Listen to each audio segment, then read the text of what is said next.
একটি ঘটনা শেয়ার করি। আজ সকালে বাসা থেকে নেমেই দেখি একটা ছোট্ট শিশু ৩ সাড়ে ৩ বছরের একটি মেয়ে সাইকেল চালাচ্ছে, বেবি সাইকেল চালাচ্ছে। তার সাথে সম্ভবত তার গৃহকর্মী আছেন। তো মেয়েটি কিছু দূর যাওয়ার পরেই সাইকেলটা নিয়ে পড়ে গেল। পড়ে যাওয়ার পরে তার সাথে যিনি গৃহকর্মী ছিলেন, মেয়েটিকে সহ সাইকেলটি এমনভাবে তুললেন, ঝাঁকি মারলেন এবং মেয়েটিকে দাঁড় করিয়ে কয়েকটি চড় মারলেন।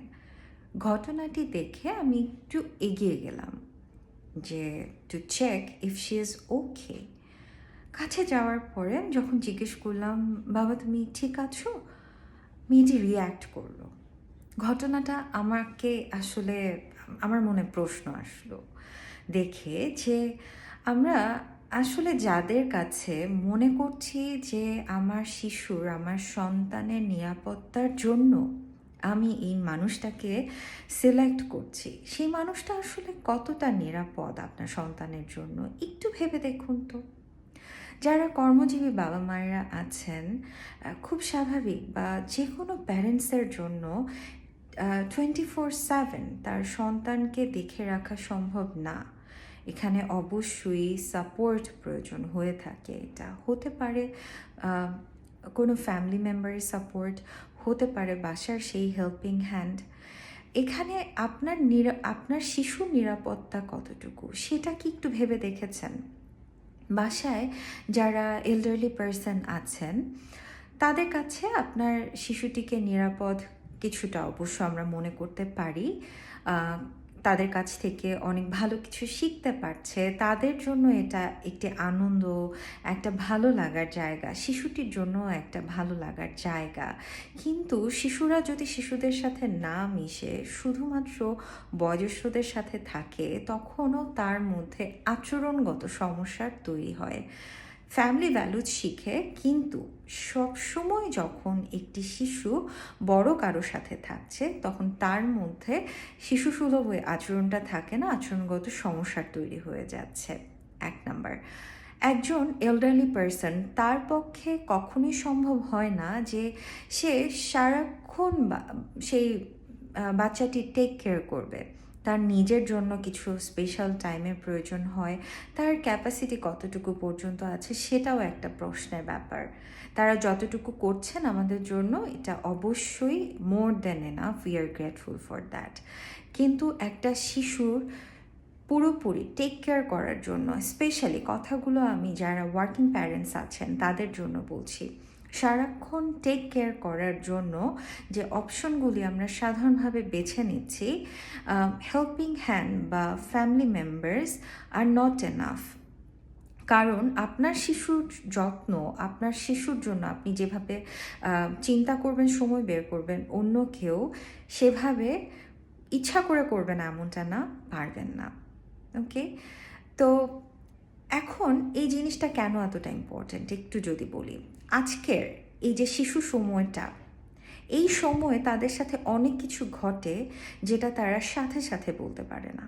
তারা এই জিনিসগুলো প্রকাশ করে ওই সময়ে যখন তারা আসলে বুঝে যে আমার সাথে এটা হয়েছিল, যখন তারা তাদের এক্সপেরিয়েন্সগুলো শেয়ার করতে পারে, বুঝতে শুরু করে তখন।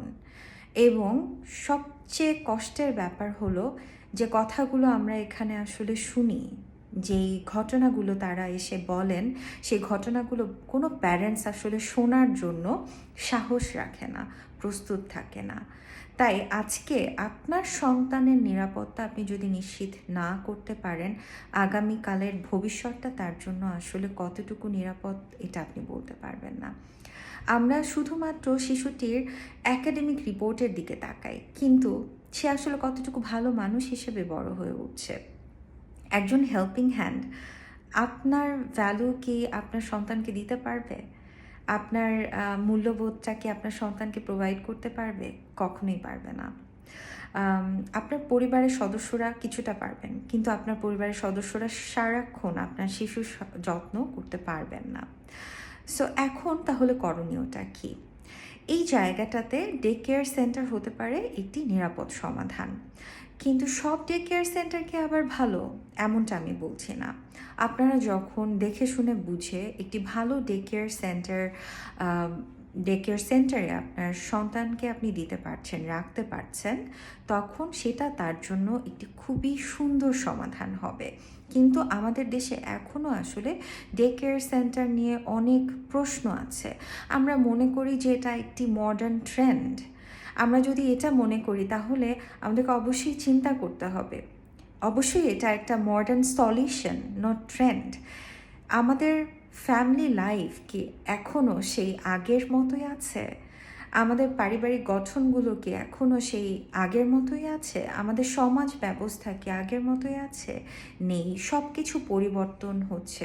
তার সাথে সাথে আমরা যখন এই অ্যাকসেপ্টেন্সটা আনছি, নতুনকে গ্রহণ করার অ্যাকসেপ্টেন্সটা আনছি, যেই নতুন আমাদের জন্য ভালো কিছু রেজাল্ট নিয়ে আসতে পারে, সেটা অবশ্যই আপনার এবং আপনার সন্তানের জন্য একটি নিরাপদ এবং সুন্দর সমাধান হতে পারে। তাই একটু ভাবুন, আপনি আপনার শিশুর নিরাপত্তার জন্য এই মুহূর্তে কী করছেন? আপনার শিশুটি কি এই মুহূর্তে safe? If your child is not safe now, think about it. আপনি কী করতে পারেন? Think about the options you have. বাচ্চাটিকে শুধু এভাবেই ছেড়ে দিয়েন না, কারণ আজকের তার এই কষ্টগুলো, এই নির্যাতনগুলো কালকে সে হয়তো অন্য কারো মাধ্যমেই, অন্য কারোর সাথেই এই আচরণগুলো করার মাধ্যমে তার জীবনটাকে গড়ে তুলবে। সো আপনার শিশুর নিরাপত্তার কথা চিন্তা করুন। Happy parent, happy child. So take care of yourself and your child and your family.